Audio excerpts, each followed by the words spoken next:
என்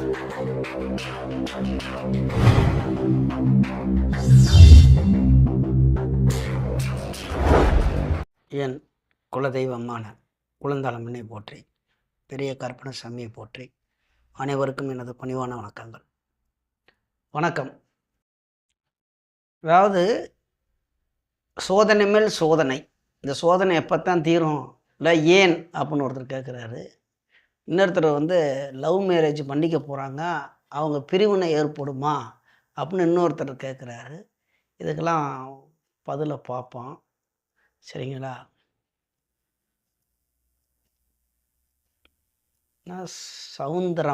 சவுந்தரம் அப்படிங்கிறவங்க அவங்க பிறந்த தேதி 16/3/1957. மீன லக்கணம், கன்னிராசி. காலையில் 8 மணிக்கு பிறந்திருக்காரு, கோவில்பட்டியில். சோதனை மேல் சோதனை அப்படின்னு போட்டு இந்த அழுகிற மாதிரி படத்தை போட்டிருக்காரு பாவத்தை கமாண்டில். அவருக்கு பார்த்துருவோம்.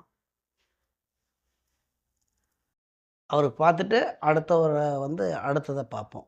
அந்த அவங்களோட கேள்வி என்னன்னு இந்த ஸ்க்ரீனில் வருது. ராசி கட்டம் பாருங்கள்.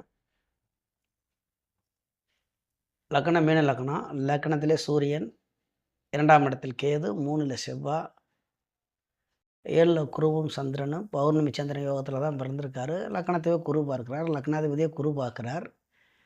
லக்கணத்துக்கு அதிபதியே லக்கணத்தை பார்க்கிறார், அதுவும் இயற்கை சுபக்கிரகமான குருவும் பார்க்கிறார். சந்திரமங்கல இது குருச்சந்திர யோகத்தோட கூடிய குருவும் சந்திரன், பௌர்ணமி சந்திரன் லக்கணத்தை பார்க்குறாங்க. நல்ல ஒரு தான்.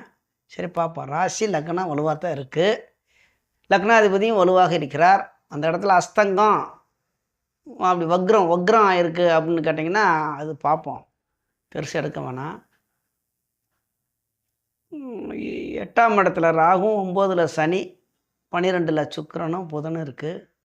அப்போ இவருக்கு ஏன் அவ்வளோலாம் கிரகம் நல்லா வலுவாக இருக்குது. லக்னாதிபதி வலுவாக இருக்குது, 7ஆம் இடத்துக்கு அதிபதி வலுவாக இருக்குது, பௌர்ணமி சந்திர யோகத்தில் பிறந்திருக்கு.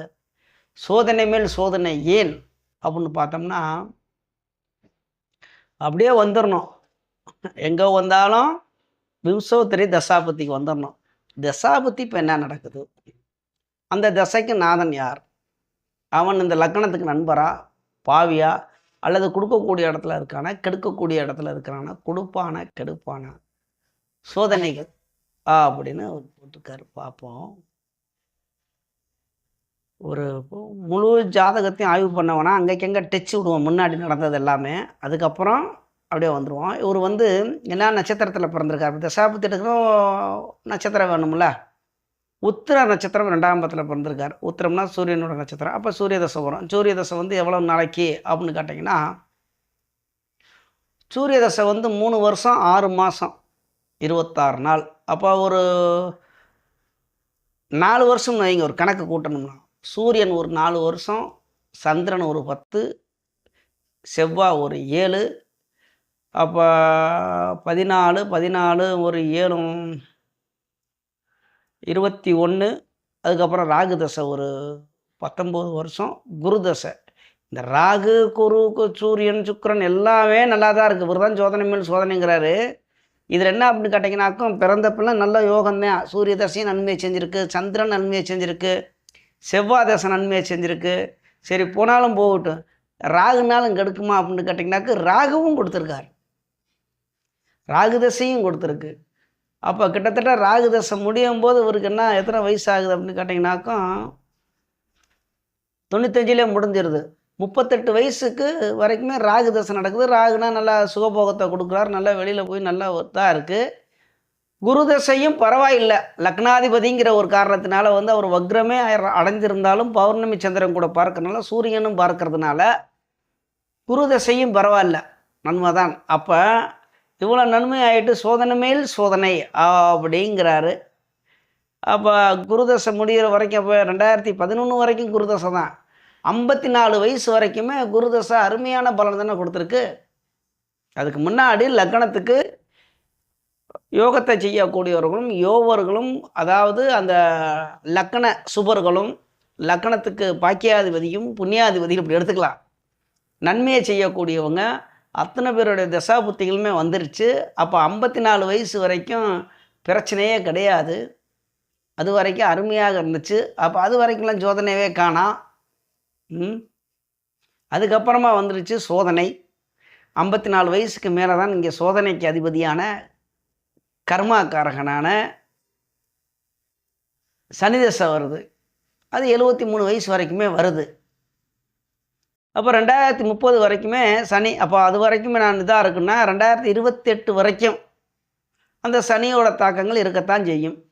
சனிக்கும் சூரியனுக்கு ஆகாது. 2000 எப்போ இருந்து அப்படி எடுத்துக்கிட்டிங்கனாக்கா, இதுலேயும் கூட எடுத்துக்கிட்டோம்னா சனி தசை ஃபுல்லாகவே அவர் கஷ்டப்பட்டாரா அப்படின்னா கிடையாது. சனி தசை சனி புத்திரலாம் அவ்வளோக்காவ பாதிப்பு இல்லை. சனியில் புதன்லேயும் பாதிப்பு இல்லை. சனியில் கேதுலேயும் பாதிப்பு கிடையாது. சனி தசை சுக்கர தசையிலையும் கூட நன்மை தான் செஞ்சுருக்காங்க.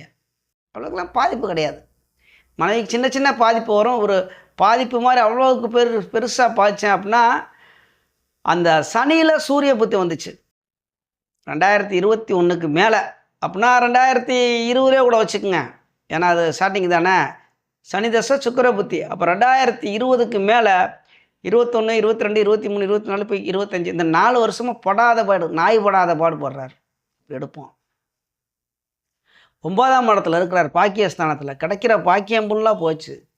அப்பாவுக்கு சம்மந்தப்பட்ட இடம், பங்காளிகள் அப்படின்னு சொல்லக்கூடிய இடம், அந்த இடம் ஃபுல்லாக பகையாக உண்டு பண்ணுறார். பகையாக ஆகுறாங்க. சோதனை மேல் சோதனை. எந்த தொழில் தொடங்கினாலும் தொழிலில் முன்னேற்றம் ஆகாது. இருக்கிறதுலே ஓடாது. அப்புறங்கிட்டே நான் தொழிலை தொடக்கிறது அப்படிங்கிறீங்களா? இருக்கிறதே அங்கே இது இல்லை, இதில் போய் எங்கிட்டு. அப்போ பங்காளி அப்படின்னா பிள்ளைகளும் வந்துடுறாங்க. உங்கள் பங்கில் பங்கு போடுறவங்க அனைத்து பேருமே பங்காளி தான். சரிங்களா? அப்போ சனி அப்படின்னா இந்த ஜாயண்ட்டுன்னு சொல்லுவாங்கள்ல, மூட்டுக்கெலாம் வலியை கொடுக்கக்கூடிய சனி. கால் நிம்மதி 9ஆம் இடம். அப்போ காலபுருஷ தத்துவப்படி விருச்சியத்தில் இருக்குங்க. இடுப்பு வலி, அந்த வகுத்துக்கு சம்மந்தப்பட்டது. நோய்வாடும் கொஞ்சத்தை கொடுப்பான், பிரச்சனைகளும் இருக்கும். குடுக்கல் வாங்கல்லாம் நிம்மதியாக இருக்காது. ஏன்னா 11ஆம் இடத்துக்கு அதிபதி, 12க்கும் அதிபதி, 11ஆம் இடத்துக்கும் 12க்கும் அதிபதி. அப்படிங்கும்போது நிம்மதியை கெடுப்பேன், தூக்கத்தை கெடுப்பேன். கொஞ்சம் சேர்த்து வச்சுருந்தாலும் அது கரைஞ்சிக்கிட்டு போய்கிட்டு இருக்கும். யார் நம்ம சொந்த பந்தம்லாம் இருக்கும்போதெல்லாம் அந்த குருதசை அங்கிட்டு அதுக்கு முன்னாடி ராகுலெல்லாம் நிறையா நண்பர்களும் சொந்தமும் பந்தமும்லாம் இருக்குது. இப்போ எதுவுமே காணா, எல்லாமே பிரிஞ்சு போயிட்டாங்க. அதனால் மனசுக்கு கஷ்டமாக தான் இருக்கும். அப்போ கர்மா வினைகளை அனுபவிச்சு தான் ஆகணும். ஐயா கொஞ்சம் ரொம்ப கஷ்டமாக இருக்குது ஏதாவது அப்படின்னா கோவில் பெட்டி. அப்போ விநாயக பெருமானை வணங்குங்க. அப்போ கருப்பசாமி அப்படின்னா ஐயப்ப சாமிக்கெல்லாம் மாலை போட்டு போங்க. நம்ம கருப்பசாமியை வேண்டுங்க. 18ஆம் படி கருப்பு, அந்த பெரிய கருப்பு, சின்ன கருப்பு, அந்த கருப்பசாமி அப்படின்னு காவல் தெய்வம்னு வந்தால் அவரை போய் வேண்டுங்க. குலதெய்வத்தை வழிபடுங்க. 9ஆம் இடத்துல இருந்து சனி இருக்கிறதுனால கொஞ்சம் நன்மையை செய்வார்கள். சரிங்களா? நீங்கள் சொல்கிற அளவுக்கு சோதனை மேல் சோதனை அப்படின்னா இப்போ தான். அதுக்கு முன்னாடி இன்பத்தின் மேல் இன்பம் அனுபவிச்சிங்களா? அப்போல்லாம் ஒன்றும் கேட்கல. ஜாதகம் பொதுவாக மனிதனுக்கு ஏற்றத்தாழ்வுகள் வர செய்யும். அதில் ஜாதகத்தில் ஜாதக ரீதியில் நம்ம சொல்லணும்னா தசாபுத்திகளுக்கு வயதிற்கும் அதோடைய தசாபுத்திகள் என்ன நடக்குதோ அதே அனுசரித்து தான் நமக்கு பலன் நடக்கும். இப்போ சில பேர்த்துக்கு சிறு வயசில் கஷ்டப்படுவாங்க. அப்போ சிறு வயசில் பிறந்தவுடனே அந்த தசாபுத்திகள்லாம் மோசமாக இருக்கும், கிரக நிலைகள்லாம் மோசமாக இருக்கும். சரி, வளர்ந்த உடனே வயதான காலத்தில் உங்களை மாதிரி நம்மள மாதிரின்னு எடுத்துக்குவோம். உங்களை விட நான் வயசு கம்மி தான். நான் 73. ஐயா எப்போ பிறந்திருக்கீங்க? 57. 57 கிட்டத்தட்ட 57ங்கும்போது அதில் ஒரு 13, 16, 17 வயசு என்னை விட மூப்புத்தேன். ஐயா வணக்கம். அப்போ இந்த மாதிரி வயதிற்கு தகுந்தாற் போல் சிரமத்தை கொடுத்துக்கிட்டு இருக்காருங்க ஐயா. தெய்வ வழிபாடு பண்ணுங்கள், உங்களுக்கு மனதிற்கு அமைதி கிடைக்கும். சரிங்களா? சில பேர் என்னென்னா நான் இழந்ததெல்லாம் எனக்கு கிடைக்குமா அப்படின்லாம் ஒரு பிடிவாதமாக இருப்பாங்க. என்ன சொல்கிறது அப்படின்னா, இழந்ததை விட்டுருங்க, இனிமேல் நல்லது வரும். சரிங்களா? அப்போ நமக்கு தெய்வ பிரார்த்தனை பண்ணுங்க. விநாயகர், ஆஞ்சநேயர், கருப்பசாமி, ஐயப்பசாமி, இந்த 4 பேர், இந்த 4 தெய்வத்தை நல்லா வணங்குங்க. உங்களுக்கு நன்மையை செய்வார்கள். சரிங்களா? பார்த்தாச்சு. அவ்வளோதான். நான் இதுக்கு மேலே உங்களுக்கு தனிப்பட்ட முறையில் பார்க்கணும், இதில் இன்னும் நான் எனக்கு விரிவாக வேணும், புள் ஜாதகத்தெல்லாம் எனக்கு ஆய்வு பண்ணணும் அப்படின்னாக்க எனக்கு கால் பண்ணுங்கள். அப்போ ஃபோனில் நீங்கள் உங்கள் ஜாதகத்தை கேட்கணும் அப்படின்னா அதுக்கு காணிக்கை இருக்குது. அதாவது ஃபீஸ் வாங்கி தான் நான் ஃபோனில் ஜாதகம் சொல்லுவேன். இது வந்து கமாண்டில் போடுறது நான் நேரம் கிடைக்கிறப்ப எடுத்து உங்களுக்கு இந்த வீடியோவை போட்டுக்கிட்டு இருக்கேன். சரிங்களா? அடுத்து இன்னும் ஒருத்தர் வந்து என்ன கார்த்திகா, பேரு கார்த்திக் தான் ஐடியில் வந்திருக்கு. தயவுசெய்து முன்னாடி பேரை போடுங்க. அவர் வந்து ஜாதகத்தை அவரே சொல்லிட்டாரு. இருந்தாலும் அது சரியா அப்படின்னு பார்ப்போம். அவர் என்ன அப்படின்னாக்கும் கிரக நிலையை கம்ப்ளீட்டாக சொல்லி தான் போடுறாரு வீடியோ. எப்படின்னா 3ல் இணைந்தால் என்னன்னு கேட்டுக்காரு. ஏதோ ஒரு வீடியோ போட்டுருங்க. அந்த 3ல் வந்து இந்த என்னென்ன கிரகம் எனக்கே யாபகம் இல்லை, சூரியனை சுக்கரனில் ஏதாவது போட்டிருப்பேன், அந்த மாதிரின்னு இருக்கட்டும். அவர் என்னென்னா என்ன பலன் சார்னு போட்டு அடுத்து என்ன அப்படி கொண்டு வர்றாருன்னா விருச்சிக லக்னம்.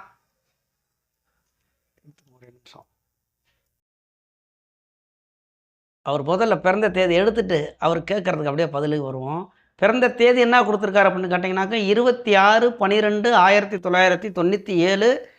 டைம் வந்து 5:17 ஏஎம்னு கொடுத்துருக்காரு. அது எந்த அளவுக்கு ஜாதகம் உண்மை, ஏன்னா அந்த ஏஎம் பிஎம்னா ஜோதிட கணக்குப்படி வந்து நமக்கு சூரியன் உதிக்கிறதுல இருந்து மறுநாள் உதிக்கிற வரைக்கும் ஒரு நாள் கணக்கு. நம்ம இப்போ நடைமுறை கணக்கு இங்கிலீஷ்காரவங்க வச்ச கணக்கு வந்து நைட்டு இரவு 12 மணி ஆகி போச்சுன்னா அடுத்த தேதியை தூக்கி போட்டுறாங்க. அப்போ இவர் 25ஆம் தேதி பிறந்தாரா இல்லை விடிஞ்சா 26ஆ என்னான்னு தெரியல. சரி, இவர் கொடுத்துருக்காரு, இருக்கிற பலன் அப்படி சொல்லுவோம். சரிங்களா? ஏதாசம் ஜாதகப்படி எழுதியிருக்கனால அப்படி தான் இருக்கும், பார்ப்போம். அப்படியே ராசி கட்டத்தையும் போட்டுக்குவோம். அவர் ராசி கட்டத்தை போட்டு அவர் சொல்கிற கணக்குப்படி இருக்கான்னு பார்ப்போம். இப்போ அவருடைய ராசி கட்டம் வந்து ஸ்க்ரீனில் வருது பாருங்கள். அப்படியே முதல்லேருந்தே வந்துடுவோம். விருச்சிக லக்னம், விருச்சிகந்தான். லக்னத்திலே புதன் இருக்கிறது. அவர் என்ன செய்ய 2ல் சூரியன் இருக்குது. 3ல் சுக்கிரன், குரு, செவ்வாய் அதுவும் இருக்கிறது. 4ல் கேது, ரைட்டு, ஓகே. 5ல் சனி. அடுத்த திசை அவராக எல்லா கிரகமும் சொல்லிட்டாரு, நானும் சரின்ட்டேன். அப்படித்தான், அவ்வளோதான். பாருங்கள், அவரே சொல்லிட்டுருக்காரு பாருங்கள். லக்கணத்தில் புதன் திக்பலமாகிறார். 2ஆம் இடத்தில் சூரியன், 3ல் குரு, சுக்கிரன், செவ்வாய், 4ல் கேது, 5ஆம் இடத்தில் சனியும், 12ஆம் இடத்தில் சந்திரனும் இருக்கிறார்கள். சரிங்களா? துலா ராசி, விருச்சிக லக்னம். இப்போ அவருடைய கேள்வி என்ன,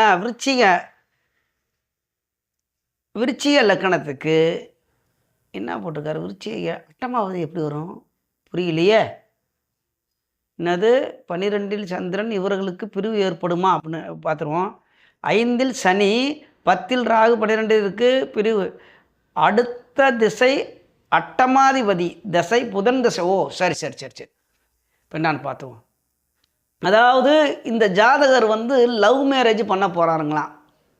காதல் பண்ணிக்கிட்டு இருக்கார். இப்போ 5ஆம் இடத்துல இருந்து தசை நடத்தினா காதல் தானே வரும். காதல் செஞ்சுக்கிட்டு இருக்காரு. இப்போ அடுத்து கல்யாணம் பண்ண போகிறாரு. அடுத்த வந்து லக்கணத்துக்கு 8ஆம் இடத்துக்கு அதிபதியான புதன் திசை வரப்போது இவங்க வந்து இந்த காதல் கல்யாணம் வந்து கல்யாணம் பண்ணி இவங்க சந்தோஷமாக இருப்பாங்களா அல்லது பிரிஞ்சு போயிடுவாங்களான்னு கேட்குறாரு. சரிங்களா? இங்கே அப்படி தான் போட்டிருக்காரு. எப்படின்னாக்கும் 12ல் சந்திரன், இவர்களுக்கு பிரிவு ஏற்படுமா? அடுத்த திசை அஷ்டமாதிபதி திசை புதன் திசை பிரிவு ஏற்படுத்துமா சொல்லுங்கள் சார், லவ் மேரேஜ் பண்ண போகிறாங்க அப்படின்னு. இது இவருக்கு என்ன வேணும்னு தெரியல. அவங்க வேணும்னா பண்ணிட்டு போட்டு இவருக்கு ஏன் ஒத்துருச்சுன்னு தெரியல. எதுவும் சொந்தக்காரர் இருப்பார், இல்லாட்டி ஏதாவது வேண்டப்பட்டவங்களும் இருப்பாங்க. சரி பார்ப்போம். அவங்க பண்ணுன்னா பண்ணட்டும். 5ஆம் இடத்துல சனி இருந்தால் அப்புறம் என்ன செய்யும்? அதே மாதிரி 5ஆம் இடத்துல புத்தியை கொடுக்கக்கூடிய இடத்துல சனி இருந்து அதோடைய தசா புத்தி நடக்கும்போது 4ஆம் இடத்துக்கும் 3ஆம் இடத்துக்கும் அதிபதி தானே. அப்போ அவர் அந்த வேலையை தானே காமிப்பார் இந்த வயசில். இப்போ என்ன நடந்து போய்கிட்டு இருக்கு? சனி தசையில் என்ன போய்கிட்டு இருக்கு? சனி தசையில் வந்து குரு புத்தி போய்கிட்டு இருக்கு. சனி தசையில் குரு புத்தி போய்கிட்டு இருக்கு. 2ஆம் இடத்துக்கு அதிபதி. அப்போ குரு எங்கே இருக்கிறார்? 3ஆம் இடத்துல இருக்கிறார். நீச்ச பங்கம் தான். ஏன்னா பரிவர்த்தனை யோகத்தினால வந்து குரு நீச்ச பங்கமாக இருக்கார். பரிவர்த்தனை யோகம் பெற்றிருக்கார்.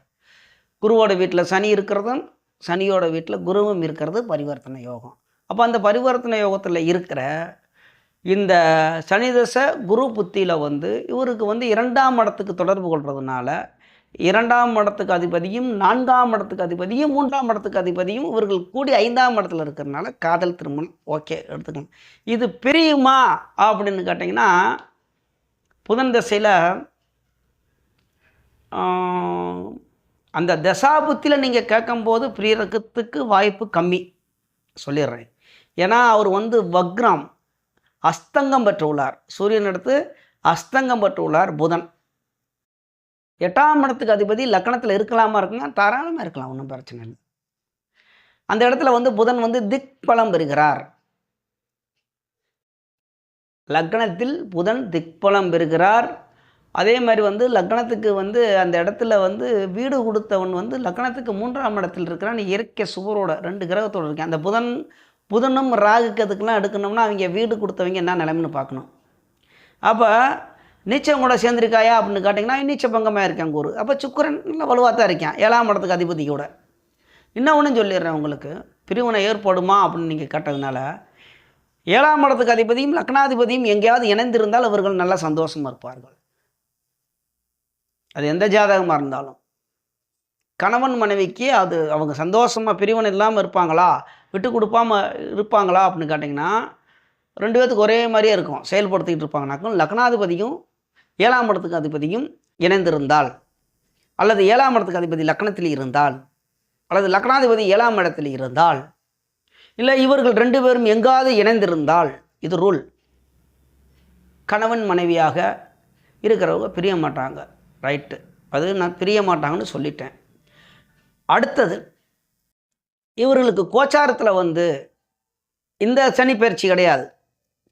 இனி 2.5 வருஷம் கழிச்சு அடுத்த சனி பயிற்சி, இப்போ மார்ச்சில் வர சனி பயிற்சி கிடையாது, அடுத்து வர சனி பயிற்சியில் இவங்களுக்கு கண்டகச்சனியும் அஷ்டமச்சனியும் வர்ற காலத்தினால சில வருமான கம்மியில் ஏதோ ஒரு காரணத்தினால இடம் மாற்றங்கள் வேலை பழுவினால இவங்களுக்கு சில சங்கடங்கள் நேரலாம். சங்கடங்கள்னால் உங்களுக்குள்ளே சண்டை போட்டுக்கலாம், பிரிஞ்சு போகிறதுக்கு அளவுக்கு சண்டை வராது. சரிங்களா? இதான் அந்த அளவுக்குலாம் வராது, வர்றதுக்கு வாய்ப்பு இல்லை. காரணம் லக்னாதிபதியும் 7ஆம் இடத்துக்கு அதிபதியும் இணைந்திருக்கிறது ஒன்று. இரண்டாவதாக 5ஆம் இடத்தில் இருந்து சனி தசையும் குரு புத்தியும் உங்களுக்கு திருமணம் பண்ணலாம் தாராளமாக. கல்யாணம் அளவு தான். 5ஆம் இடம்னா அளவு தான், 5ஆம் பாவம். இதுலேயும் சுக்கிரன் சந்திரன்லாம் சேர்ந்துருந்தால் இது வேறு மாதிரி போகும், அதை பற்றி கவலை இல்லை. இங்கே சுக்கிரன்லாம் நல்லா வலுவாக தான் இருக்கிறாரு, லக்னாதிபதியும் வலுவாக இருக்கிறார். 7ஆம் இடத்துக்கு அதிபதியும் லக்னாதிபதியும்லாம் இணைஞ்சி நல்லா இருக்காங்க, நல்லா வலுவாக இருக்காங்க. நல்லா இருக்கட்டும். அதுக்கு மேலே அவங்களது நம்ம ஏன் அதை போயிட்டு பிரிவாங்களா அப்படின்னு பார்க்குறது. அந்த கோச்சார ரீதியாக கண்டகச்சனியும் அஷ்டமச்சனியும் வர்ற காலத்தில் இன்னும் ஒரு 3 வருஷம் 2.5 வருஷம் இருக்கலாம் சுத்தமாக, அது அப்போ பார்த்துக்குவோம். இதேமாரி நமது யூடியூப் சொந்தங்கள் உங்களுக்கு சந்தேகங்கள் இருந்தால் தயவு செய்து பேர் போடுங்க, பிறந்த தேதி நேரம், அதே மாதிரி இந்த ராசி லக்கணம்லாம் தெரிஞ்சால் நீங்கள் போட்டு பலனை என்னிடமிருந்து கேட்டு தெரிந்து கொள்ளுங்கள். அப்படி தானே சொல்லணும். நேரடியாக இல்லை எங்களுக்கு யூடியூப்லலாம் வேணாம், பலனை நாங்கள் ஃபோன்லேயே கேட்டுக்கிறோம், இல்லை நேரடியாக வர்றோம்னா இங்கே சின்னாலப்பட்டி அட்ரஸ் அங்கே போட்டிருக்கோம், ஃபோன்லேயே கேட்கணும்னாக்கும் தாராளமாக கேட்டுக்கலாம். WhatsApp number, Google Pay number எல்லாமே தான். ஃபோனில் கேட்கணும், தனிப்பட்ட முறையில் உங்களுக்கு ஜாதகம் பார்க்கணும்னா காணிக்கை பெற்று தான் ஜோதிடம் சொல்லுவோம். அது எவ்வளோ அப்படின்னா நீங்கள் ஃபோன் பண்ணுங்கள், கண்டிப்பாக சொல்லலாம். காணிக்கை அப்படின்னா ஃபீஸ் தான், ஃபீஸ் வாங்கி தான் ஜோதிடம் சொல்லப்படும். சரிங்களா? நமது யூடியூப் சொந்தங்கள் அனைவரும் வளமுடன் வாழ்வீர்கள், நன்றாக இருப்பீர்கள். நன்றி, வணக்கம்.